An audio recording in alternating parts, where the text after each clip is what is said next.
ये कहानी है एक ऐसे व्यक्ति की जिसे लोग कामचोर, निठल्ला और निकम्मा समझते थे। वही व्यक्ति एक दिन राज्य की सबसे बड़ी चोरी सुलझाने की जिम्मेदारी पा जाता है। उसकी जान इस शर्त पर टिकी होती है कि उसे 7 दिनों के भीतर 7 शातिर चोरों को पकड़ना है, जबकि वो उनके बारे में कुछ भी नहीं जानता।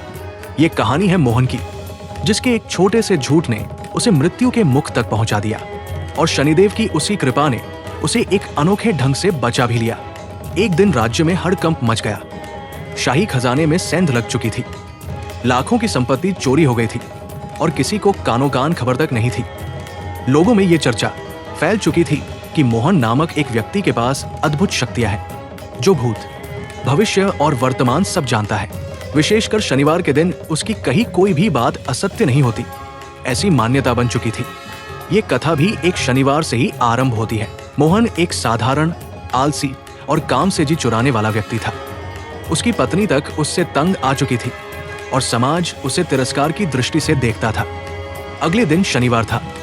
मोहन हमेशा की तरह शनिदेव के मंदिर पहुंचा।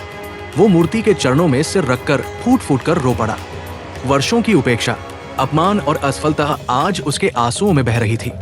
कथा के अनुसार शनिदेव ने उसकी सच्ची पश्चाताप भरी भक्ति से प्रसन्न होकर उसे कागज और कलम का वरदान दिया।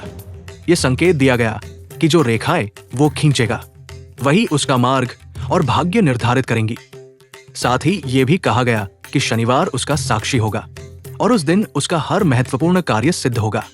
मंदिर से निकलकर मोहन एक पीपल के वृक्ष के नीचे बैठ गया और कागज पर यूं ही आड़ी तिरछी रेखाएं खींचने लगा।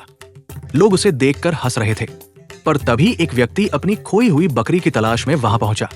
संयोगवश मोहन ने उस बकरी को उसी सुबह एक खेत में देखा था। उसने शनिदेव का नाम लेकर वही स्थान बता दिया। बकरी मिल गई। ये पहला चमत्कार था। धीरे धीरे लोगों का विश्वास बढ़ने लगा। हर शनिवार उसकी प्रतिष्ठा और भी मजबूत होती चली गई। फिर महल की एक दासी अपने अपराध और भय के साथ उसके पास आई। मोहन ने परिस्थिति को समझकर ऐसा मार्ग बताया कि चोरी का हार बिना किसी को शक हुए वापस अपने स्थान पर पहुंच गया। जब वही बात राजा के सामने सत्य सिद्ध हुई तो मोहन को पुरस्कार मिला और वो राज्य में प्रसिद्ध हो गया। लेकिन असली परीक्षा अभी बाकी थी। एक दिन मोहन को दरबार में बुलाया गया। शाही खजाने की चोरी का रहस्य सुलझाने की जिम्मेदारी उसी को दी गई। 7 दिनों का समय था। यदि वो असफल हुआ तो दंड निश्चित था।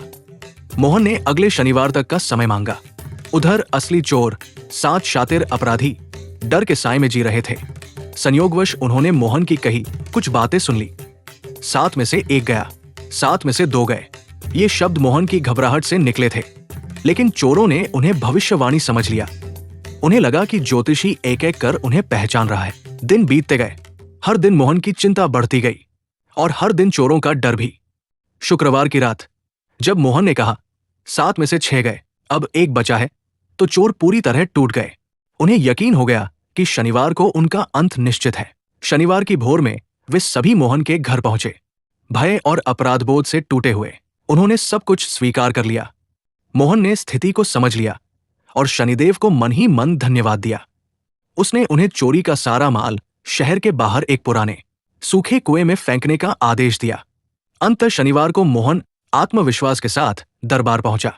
उसने बताया कि चोर साथी थे और अपने भय के कारण उन्होंने सारा माल उत्तर दिशा के एक सूखे कुएं में छिपा दिया है। जब सैनिक वहां पहुंचे तो पूरा खजाना बरामद हो गया। दरबार में हर्ष की लहर दौड़ गई। राजा ने मोहन को सम्मानित किया, उसे शाही सलाहकार नियुक्त किया और भारी पुरस्कार दिया।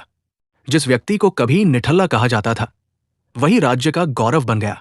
इस कथा का सार यही है कि सच्चा पश्चाताप, श्रद्धा और ईश्वर की कृपा इवन एक साधारण मनुष्य के जीवन को असाधारण बना सकती है। और शनिदेव की कृपा से शनिवार वास्तव में मोहन के जीवन का निर्णायक दिन बन गया।